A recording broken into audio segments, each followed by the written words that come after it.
Morocco and Scotland. The second match for these two teams in Group C. We will see Brazil versus Haiti start within the next 30 minutes. We will go through all picks and options for that. But Tom, Morocco 1, Scotland 0. A result I know you're excited about as someone holding some futures on this Moroccan side. Yeah, for a number of reasons. I had Brahim Diaz to score or assist, and he got the assist on the goal 70 seconds in at the Morocco money line, and also the future of Morocco. So, feeling great. Like 70-second cash, a plus 135 bet is the fastest it's ever happened in any sport, maybe not outside of a home run. But a great result. They look great. Really, really rough first half from Scotland. Good changes from them in the second half. We have a great game coming up from Brazil. Yep. They really got to come out firing on offense. And then the late night game, Turkey. I think that is so interesting. There's a lot to talk about. Yeah, there certainly is. I'll just say overarching, tough day to be an overbacker. And I don't just mean because we're 2-0 to the under. I mean the U.S. scores 11 minutes in, finds a second before the break, and the game ends 2-0. You then get Morocco-Scotland, and 2 minutes into that game, you're on the score sheet with that Morocco goal. You never score again. It has been an under day so far here, Tom, at the tournament. Again, we're going to do Brazil-Haiti momentarily. We'll give you the picks here, but do you think there's anything to it, coincidental? Is that how you saw maybe these two totals going today?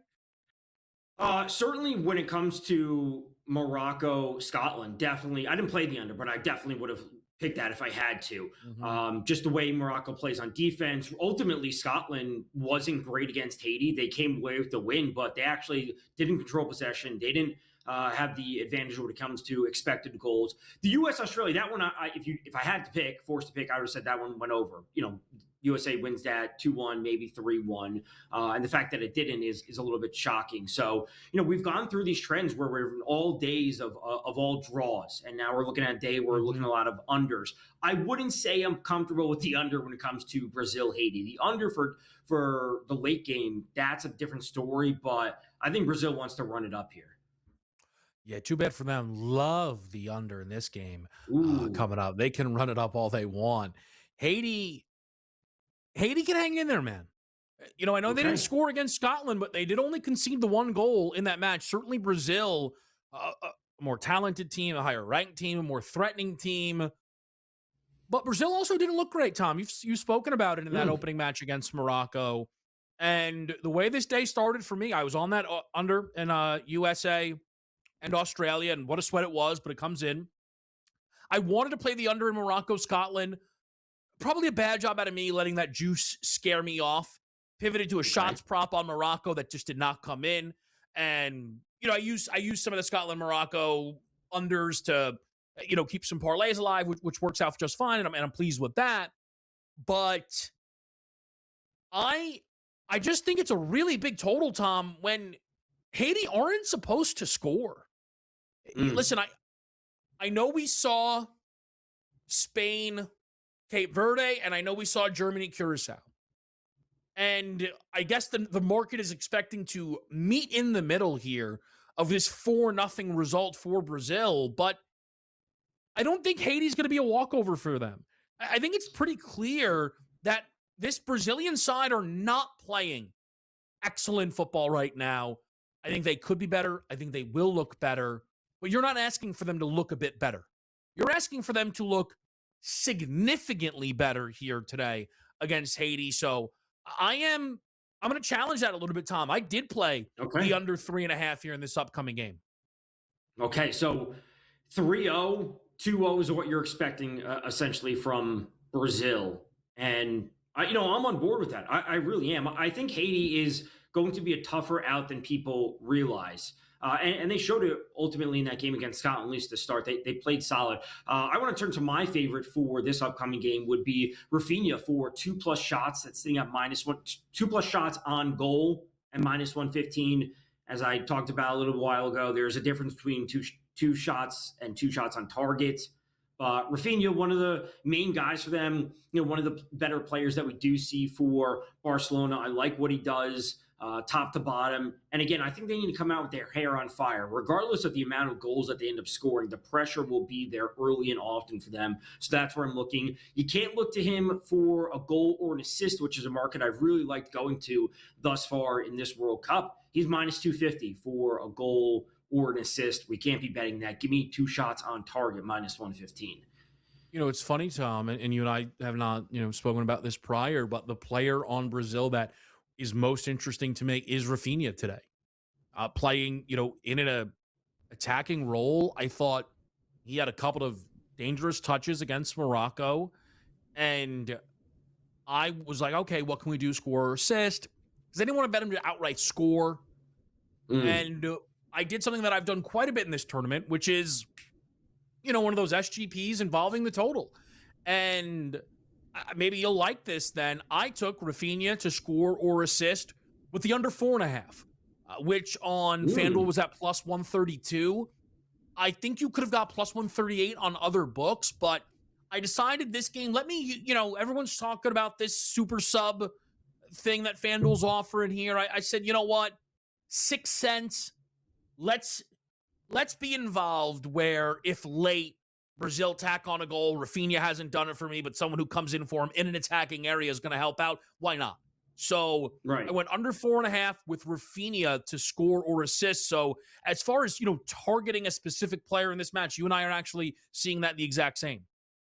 I love that. And, this is what I was talking about earlier with Joe is you got to find a different way to skin a cat when it comes to the options, the betting options, and the menu that the books offer. And sometimes it's, playing a team to win the first half, right? If you think Brazil comes out flying, granted, these prices are obviously going to be a little bit higher, minus 200s, minus 250s, but you got to find a way to maybe put that in an SGP, Brazil to win the first half with a player, or Brazil to win both halves, something along those lines. So we're not laying minus 10, minus 1,000. But maybe you want to get to a spot where you are willing to lay a minus 150 price. So that's what I find the most interesting. You can find a way that you want to attack a game, whether it be corners, whether it be player props, whether it be shots, whether it just be saying, hey, Haiti's goalie is going to have a lot of saves, and I'm not going to bank on one player from Brazil to do the shooting, but I think they're going to be peppering the goalie, therefore he comes away with saves. So just being creative about it. Yeah, it's a tournament that so far I've not been enamored with the player prop market, and I've messed around with it. I've looked into it, and so far that's been the right decision mostly for me. We'll see as the tournament goes on, right? I think, there will be moments. The one day it worked out was the day that I think it worked out for everybody. The Mbappe Haaland day, right? Tack on Messi if you did. Which was, just an all-day, don't overthink it. Too good to be true. Or an all-time don't overthink it day. And Mbappe's going to score, Haaland's going to score, Messi's going to score, easy, right? And they all obviously scored first as well, right? Messi.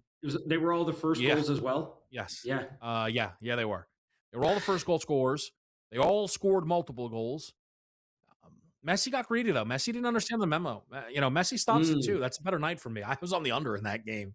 And he decides, why not? First ever World Cup hat trick at the age of 39. So I didn't appreciate that, despite being on Argentina to win this tournament. I thought it was running it up. Some would argue here. We're going to take a quick break. We will come back. We'll talk a little bit about what we saw with USA, Australia, and hey, if you're lucky, maybe we'll just dip into some of the other non-World Cup options out here on a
In-game live here on SportsGrid. Kevin Walsh, Tom Vecchio.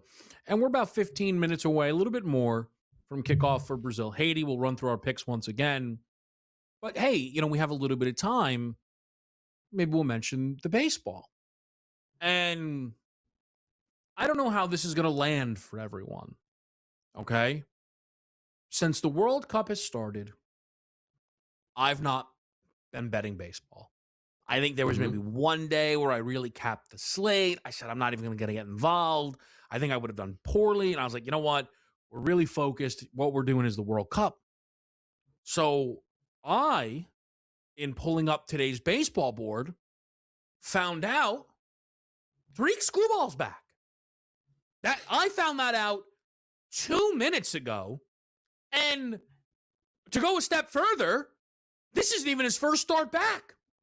So, question one to someone who I imagine didn't find this out 2 minutes ago.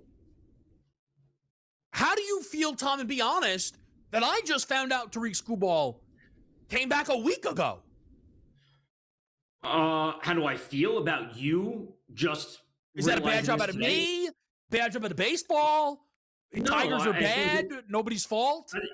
Yeah, I think it's just a combination of multiple things. Like the Tigers are bad, so it's not as if some front runner is getting reinforcements right before the break, and now they're going to push forward to continue their division lead. In prepping for the World Cup, you got a lot of things on different burners, and baseball takes a back burner. So to see one player come back, I mean, Bobby Witt went to the IL today. Mike Trout went to the IL yesterday. Vladdy got hurt today. Things are constantly moving. So to see one player, I don't see an issue with it. My thing is, Tariq Screwball, I knew he was progressing. I'm pretty sure when he left the mound at the end of April, we were under the impression he may need Tommy John surgery. And Tariq Screwball is now pitching. He missed a month. He missed less than 5 starts. How's that possible? What even is this? The surgery was, I think it was a bone spur removement, something in the elbow. But he had the start in AAA. He came back last week, and now he's back tonight. He's given up a few runs against the White Sox, but he doesn't look great. Strikeouts. Yeah, he's got the 8 strikeouts, I think, but he did give up a homer. 3 runs, 7 hits. I see as of now. I know my fantasy team, my dynasty fantasy team, really appreciates that because I lost him, I lost Fried, and I lost Crochet. So I was scraping at the bottom of the barrel. So to get him back, I'm excited. But it's just a matter of where he ends up because it's not going to be with the Tigers in a couple weeks. So that's the other. Again, this is why I'm having this reaction. If he's back this early, he's definitely getting traded, right? I think he was getting traded regardless. It's just a matter of how I feel much like if he was going to be out, Tom, if he was going to be out, if his return was going to be post deadline, it didn't seem clear to me that he was then going to be dealt to a new team before returning. Is my, again, by the way, guys, certainly not going to pretend to be an authority on this subject that I found out about 2 minutes ago. You know what I mean? Like, I'm not. But that was certainly my understanding at the time. So are you telling me that right now I should be prepping for the LA Dodgers to have a healthy Tariq Screwball entering the postseason?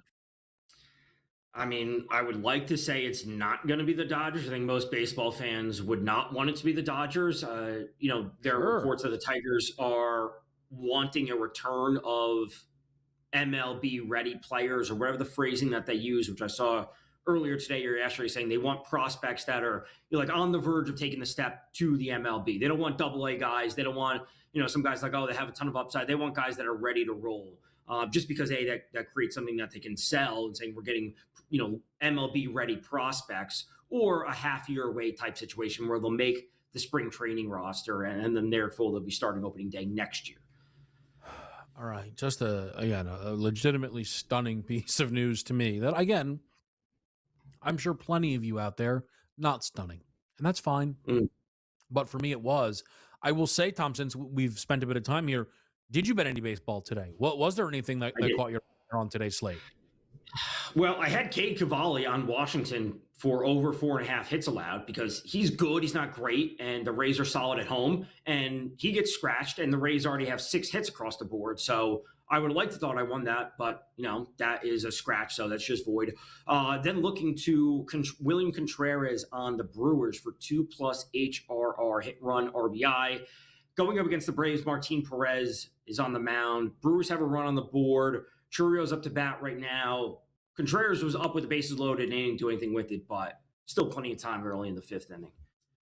All right, so a couple of live baseball spots there that we can track and follow along with there. You do also have some live WNBA with the Sun and the tempo going at it there. The Sun up on a kind of reeling Toronto team. All of a sudden, 3 in a row they've lost. Could be a 4th here. The Liberty, who are red hot, up on the Mystics as that game approaches the break as well. Kevin Walsh and Tom Vecchio here. We're going to be live for probably the first half of Brazil and Haiti, which is coming up momentarily. Brazil, a -1,000 favorite on the 3-way money line. It is 2-1 for Haiti to pull off what would be a truly stunning, not just a stunning upset, but a full slam the panic button if Brazil were to lose this game. I think there's going to be some real panic if it's not a win for Brazil here, Tom, in this match. Right. Haiti's sitting at 20-1, not 2-1, in order to win. Oh, my apologies. Yes, of course. The numbers are all over the place. They're seeing that this drastic of a favorite is a bit much. But Brazil, I think they got to come out with their hair on fire. I want to know your thoughts for the late game because there are some really interesting angles. I'm not sure if you've looked into the takeaways from the Australia-Turkey game, but that's something we can get to. Yeah, we'll talk through Turkey-Paraguay, which is a game that, if you're a fan, and I imagine a lot of you are watching this, the U.S. men's national team, you're rooting draw. Listen, yeah, 9 points would be cool. It'd be a lot cooler to not need the game and set things up. We'll continue to talk all about that here next after the break.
Okay, guys, live here on SportsGrid in-game live. We're getting ready for Brazil and Haiti.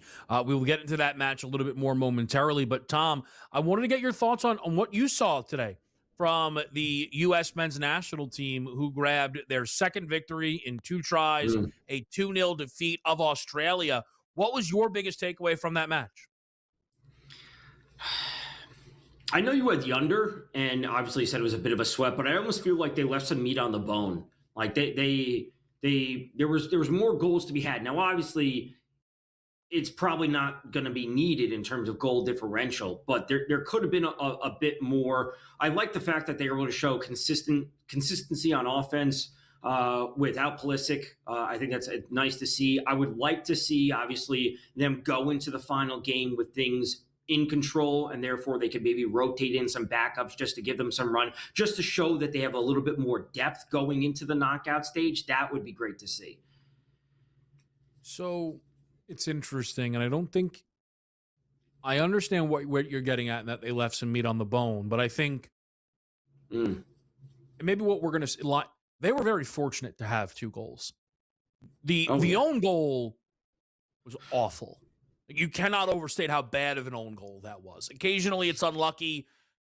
That guy forgot he had a left foot. I mean, you rarely see anything like that. And the Freeman header, very opportunistic, but not a clean chance, if you will, right? Again, you have to make your own luck, make things happen. So, yeah, there were moments where it looked like they may have a clean break. There was certainly the Balogun breakaway where he just slowed down, allowed himself to get caught. Yeah. Couldn't really get a clean shot off. So I think you have 2 different. You have a first half against Paraguay where they were brilliant. A second half against Paraguay where it was uninspiring, but nobody cared because it felt like the match was over. You had a first half against Australia where you were definitely the better side. But man, did the story feel like this Australian team's awful and playing horrific. And then a second half against that Aussie side where I don't think the U.S. team played well, but again, you were up 2-0, right? So the U.S. have not put together a full match, but they have not needed to put together a full match yet, which is an incredible thing to say about this team. They are not, and obviously everyone knows this, a superpower, a top true and out contender. They are hoping to go on a run to, the quarterfinals would be incredible.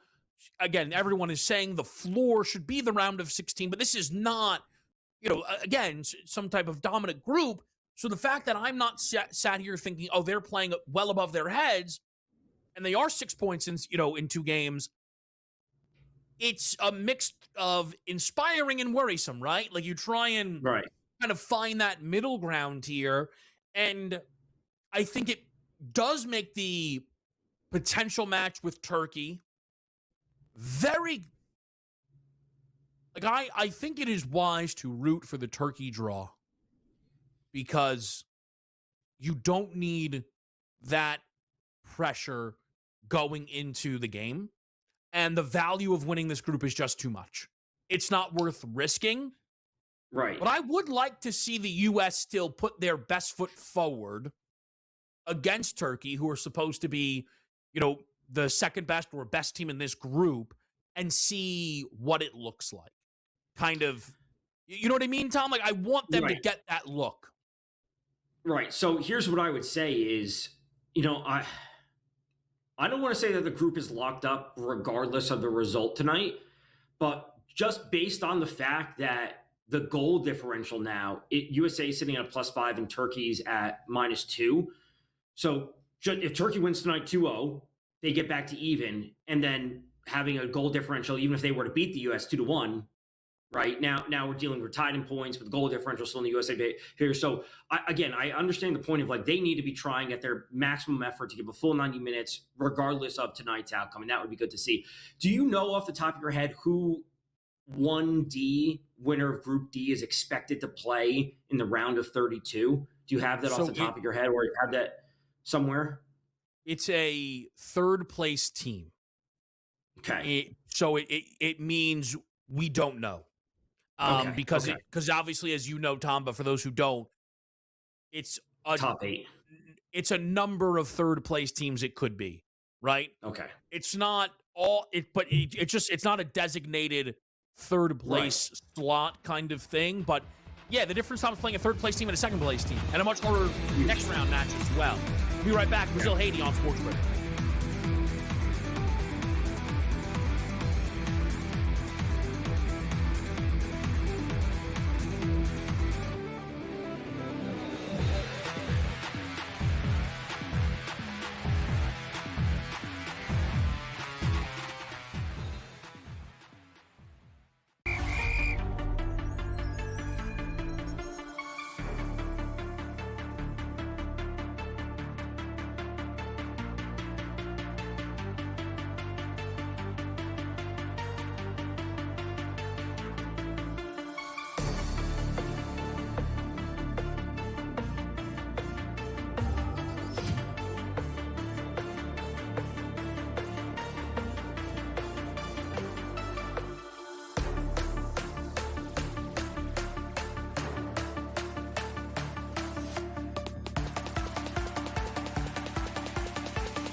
All right, let's do it, guys. Brazil, Haiti, here on SportsGrid. Kevin Walsh, Tom Vecchio. Tom, your best bet in this match is what?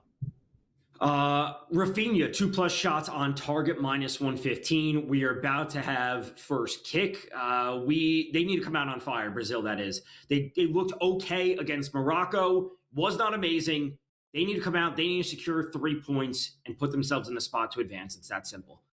Yeah, they absolutely do. I love the Rafinha look. I played him to score or assist a goal with the under 4.5 at around +132. My best bet in this game is under 3.5 at +108. I think this is 3-0, 2-0. I wouldn't be stunned if it was 2-1, I'll be honest. The Brazil performance against Morocco was concerning. I think they absolutely have it in them to look much better, but we will see, obviously, as this match goes on here, Tom. And, this has been a really fun tournament for live bets, I've found. And Okay. we were able to hit a really nice over cards in that USA match live during our, my prior in-game live shift. And hopefully we can find something, or at least a lean before we get out of here with this match between Brazil and Haiti.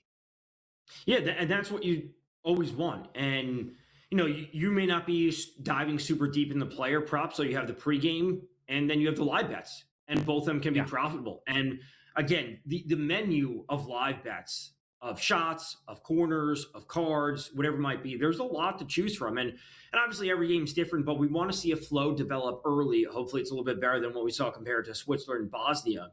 yesterday. We want to see some action back and forth, and that will give us a good feel as we approach the hydration break and then into the second half.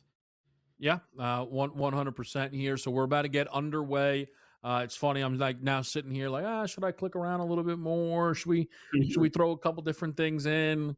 But I think I'll likely let this go. And again, we'll see what maybe the live markets have for us. But I'm on an under here in Brazil, Haiti. We will certainly, before we get out of here, talk some Turkey, Paraguay. And I'll also let people know, if you're just tuning in now, tomorrow, 1 p.m. Eastern on SportsGrid, myself and Gabriel Morency will be back for the start and that opening half of action between the Netherlands and Sweden, which projects to be a high-scoring, really fun affair for tomorrow as well. So a lot of good stuff here, Tom. Again, the World Cup rolls on, and something that you and I really emphasized, and I thought drove home pretty well yesterday when we had our first slate of games that featured teams playing for a second time. You're now not only handicapping the quality, of sides and how these teams line up, but what do these teams need? What are the incentives here for teams heading into these matches? And I think everybody knows the incentive for Brazil: dominate, dominate, dominate. We'll see if that's what they can do. Right. And the one thing I meant to ask you before is, are you putting any stock into the travel? A team not having to travel in either of their first two games, then having to travel for their third. And that's something maybe that's a bridge we haven't crossed yet. But, this is something that I have been, looking again, looking ahead towards next week of, okay, this team's been at the same stadium like Scotland has the first two games. Now they're going to have to travel to somewhere else to where a team has been, for one of the games. So that's something I'm going to be keeping an eye on. We do have kickoff underway between Brazil and Haiti, and things are just getting started. Yeah. So with the travel, because I had read a little bit about it before. Man, there was one team who I remember they had wrote about kind of getting put through the ringer a little bit. It might have been Bosnia, I want to say, being put in that group with Canada. I think they may be kind of getting moved around a lot. I'm not positive. The point is, it resonated with me that just, hey, try and pay attention to the travel. But, Tom, there are a lot of days off in between these games, Is it possible that for Brazil playing, consecutive games, basically what they go, Tom, from MetLife to Lincoln Financial here tonight? Yeah. So Jersey to Philadelphia. So, I mean, they could reasonably stay inside the same hotel where Haiti is going from Massachusetts. You know what I mean? Like, it's not crazy. For the most part, these things are kind of sectioned off, if you will. But again, there's so many days in between. And it's not like these aren't professionals. Like, they're used to a level of travel in between games. So maybe, Tom, as the tournament goes on, like, we'll take a look at if anybody's out of, it could a third place team play a little bit earlier than a team who, had locked things up. Like, I think that's on the board, but I'm not super concerned with the travel at the moment. Maybe wrongly, but I'm not. Okay. Just a circumstance of the nature of this where, they're playing in different environments versus, everyone's on the road except for Team USA, really, and Canada and Mexico, I guess. But just something to keep an eye on as we're getting underway, really throughout the tournament. And maybe it develops into an issue, maybe it doesn't, but something I always want to take note of. What are you looking for early in this game? Because, I think Brazil has come out with their hair on fire and put the pedal down and take control. Are you looking for how much Haiti is going to push back? How many secondary chances they can get? What are you looking at? I want to see how threatening Brazil are early. We expect them to have possession. We expect them to control the ball. And I mean, so far, sure, we're super early into the game, but you can have possession and not do much with it. That was Portugal for a lot of the game that we just watched against DR Congo, right? They had the possession the whole time. They did nothing with it. So how dangerous do Brazil look is a big question to me here. We have a yellow card put on the board already, Already. less than 4 minutes in. But let me say this, guys, more than deserved. Okay? Potentially dangerous challenge against Junior that was then followed up by just ridiculous challenge kind of against, I didn't see who it was on, but again, a second challenge that was just clearly always going to be a yellow card. So I'm not going to sit here and say, oh, this ref is card happy. I am noticing, though, the way Haiti's playing. And they played, by the way, in the match with the most fouls so far in this tournament against Scotland. Not cards, but fouls. Okay? But that tells me Haiti are going to be fouling probably quite a bit. So the card could be a look in a match like this. Live right now, I'm seeing 3.5 cards minus 125. Admittedly, it does seem light, but I don't think we're rushing to it. Cards kind of come as the game goes on. So I don't think we need anything like that just yet, Tom.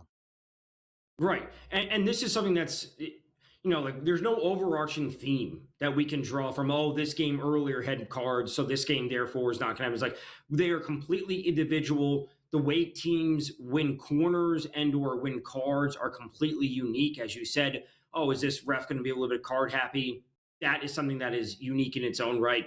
The corners market is always one that I find interesting of where we're going to be looking. Again, I haven't bet any corners yet, but seeing that the numbers are just so heavily skewed in favor of Brazil, it's actually tough to find a spot to try and look to attack. When we're looking at the corners, race to corners, how many the match bet, how many they'll have as a total, we're looking at 4.5, 5.5, 6.5. We're still at minus 600, 700, whatever it might be. You can't even bet those. We have to be getting to closer to 10 in order for them to get to a viable number to bet. Yeah, I think we'll find our spot, though, Tom. Think yesterday, you and I were on for the first half of Canada-Qatar, and it was a game that all my pregame action I knew was done pretty early. It felt bad, and I didn't want to open myself to a middle, but, how could I attack this game? And I did play that over corners. The game ended up with 20 corners, all Canada. So, we thought we'll find some value, hopefully, here in Brazil-Haiti after a quick break.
All right, guys, back at the right here on SportsGrid, and 10 minutes in, books moving to Mm. a 2.5 primary here. It's minus 190 under 3.5, minus 160 over 2.5. That moved a little bit quicker than I thought, Tom. Again, unless I missed a big move during the day on the 3.5, I played under 3.5 at a plus price. So Right. that's a pretty quick move here from the sports books.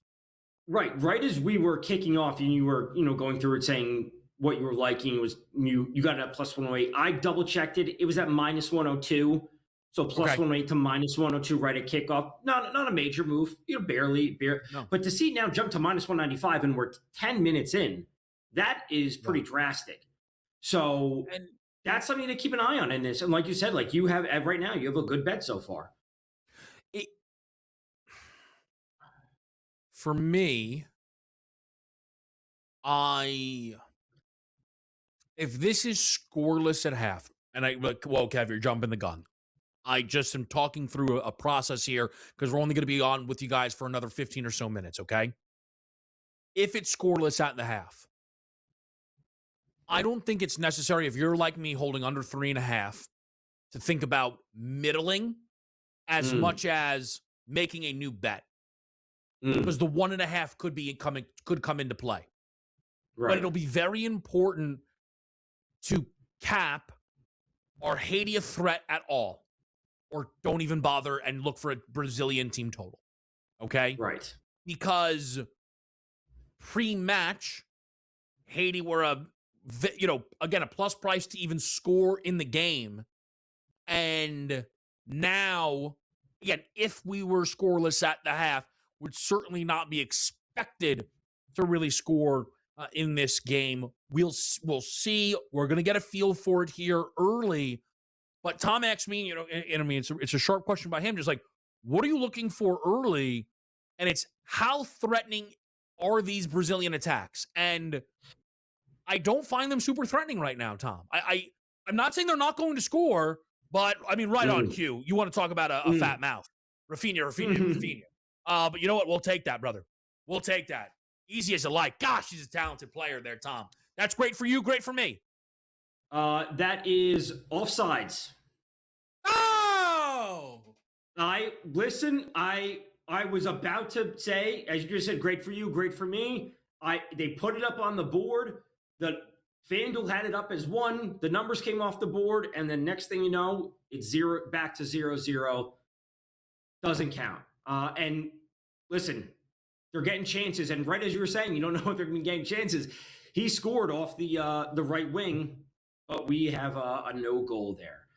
So, and this is what I was going to say is, as you were starting to say, is it as much as a middle or a new bet? This is something that Brady Cannon and I talked a lot about last year when we were doing the Sunday night football in-game lives is, I took a lot of unders on Sunday night football last year. Basically every game that we did, I took the under on the game. And we had a lot of those games before halftime, we're looking at a live total of 36, 37 when I'm sitting with an under 49.5, whatever it might have been. The question, as you're saying, is do we have a winning bet in pocket? Do we want to make another bet to find the middle, or are we making an objectively new live bet based on what we've seen today? And those are two different things, to your point. Trying to find a middle is one thing. Making a theoretically new bet is something that you should be looking at independent of the bet that you already have. And that can be tough to do because you're trying to win both, obviously. And if you can't get there to make an independent new bet, then leave it alone because you have a good bet in pocket.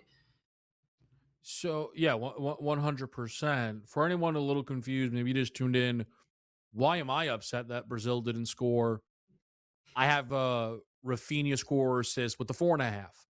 And again, Brazil are going to score, so I can't be that greedy and be angry at Rafinha scoring, especially, again, helps out my guy Tom, who's got him for 2 shots in this game. So I would have taken that. Again, clearly, he looks threatening. I thought I was encouraged by some of his opening performance. I know not everybody was, but that's where I was.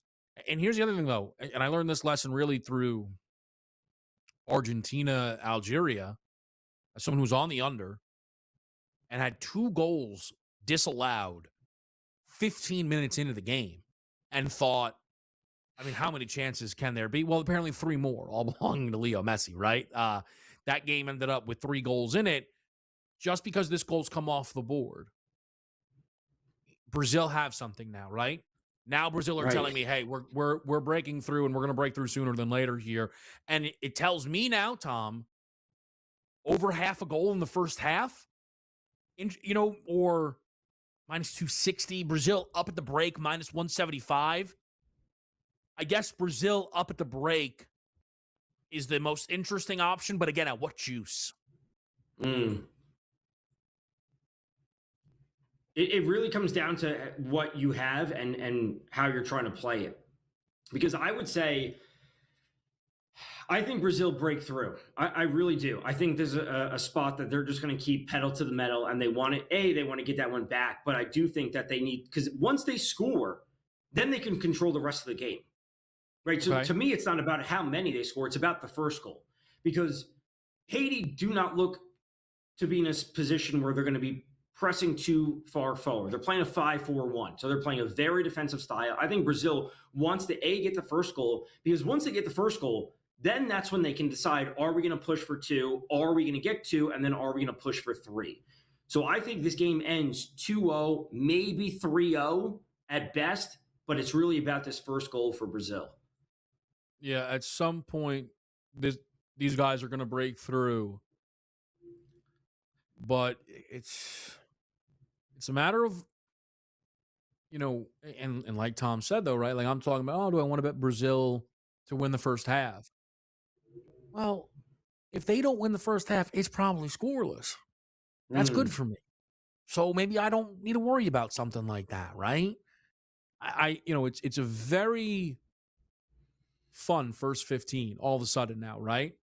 And Brazil are just going to keep trying these through balls, and I hate to harp on Portugal, but it's something that group were not doing. They didn't make Congo pay. Brazil are looking to make Haiti pay. Maybe before we get out of here, it's a quick break on Sports.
Okay, guys, let's talk a little Turkey Paraguay before we move back to Brazil Haiti, because Tom, this is a big match coming up tonight, and one that I like my look in, which is Turkey to bounce back over the 1.5 team total here.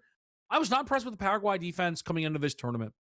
I know they had some good results in bigger matches in 2024, but I thought in the lead up, it was a defense that could not be trusted. And we saw that in the opening match against the US. Turkey are very rarely shut out. Shut out against Australia. History says they bounce back here, and they bounce back strongly. I don't want to bring Paraguay into the equation. They might score. I'm not saying this is a shutout. I don't think they score a ton. I kind of think Turkey win this match. Maybe, I don't know, really 2-0? Would that stun? No. 3-0, 3-1. Like, I think they control this game, but I trust them to score goals. That's my favorite look in this game, Tom.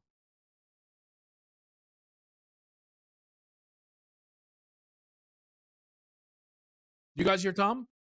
Yeah, all right. Didn't know if it was just me there. We're gonna get Tom's Back audio to it. back. No, There no, we go. we're good. We're good. Don't say no to no. In Don't say no. Don't say no to no, brother.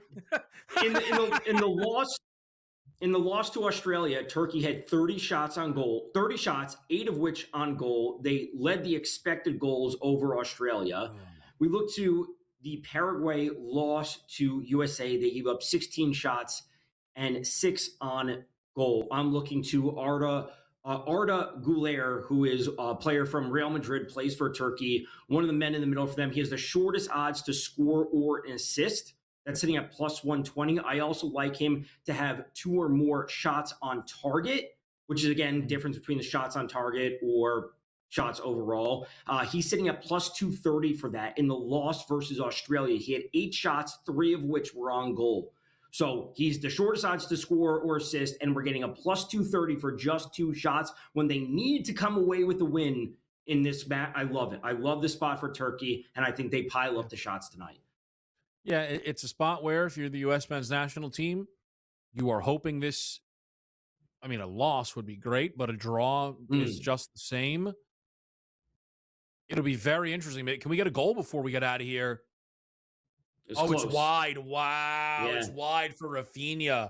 Now, Tom, you have shots or shots on target for Rafinha?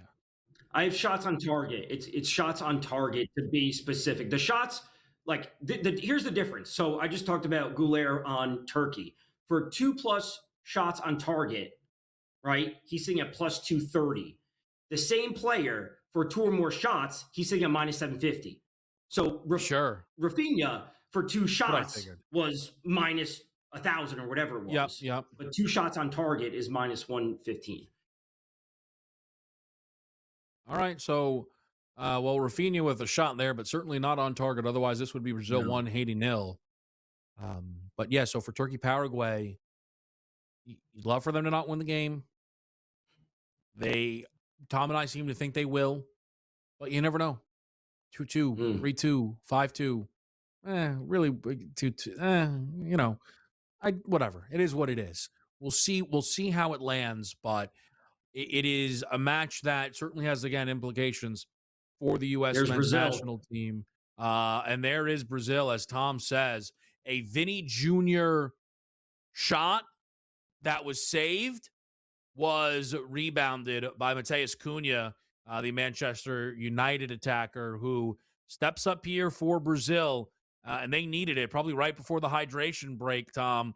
And we think this one is going to stand, I think, right? I think so. I think this one will stand. It looks that way. So Vinny Jr. doesn't get the goal, but he's going to get the assist. Excuse me. He's going to get the assist on that. That'll count as that. So if anyone played that in a potential SGP or whatever, keep that in mind. And I think this is, again, this is where they're going to press to get control of the game and win it 2-0 and just take full control and just eliminate Haiti from any offensive chances. It's funny. I was thinking that may be an own goal, but I think the defender hit it into Cunha. So I think it'll count as a Cunha goal. I think I'm not positive. They're saying maybe it could be a foul. I don't know. I think they're still checking this, to be honest with you. This one I'm kind of holding out hope for.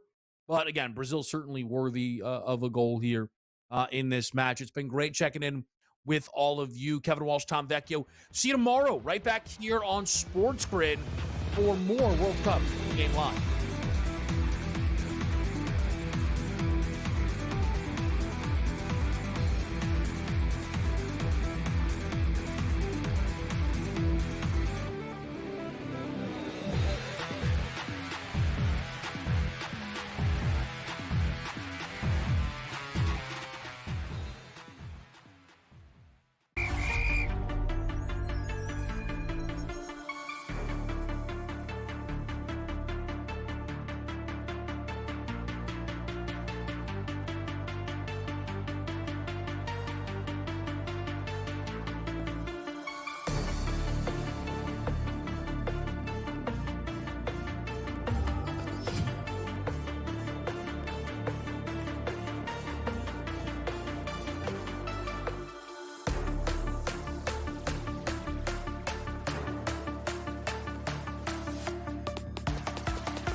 Ago, the Minnesota Wind Chill were just seconds away from a trip to the championship game when the Salt Lake Spread delivered an all-time deflection. Hometown fans as Salt Lake prevailed in overtime. The moment still feels fresh in everyone's memory, and the Wind Chill have been yearning for another shot again here in front of their die-hard fans in the Twin Cities.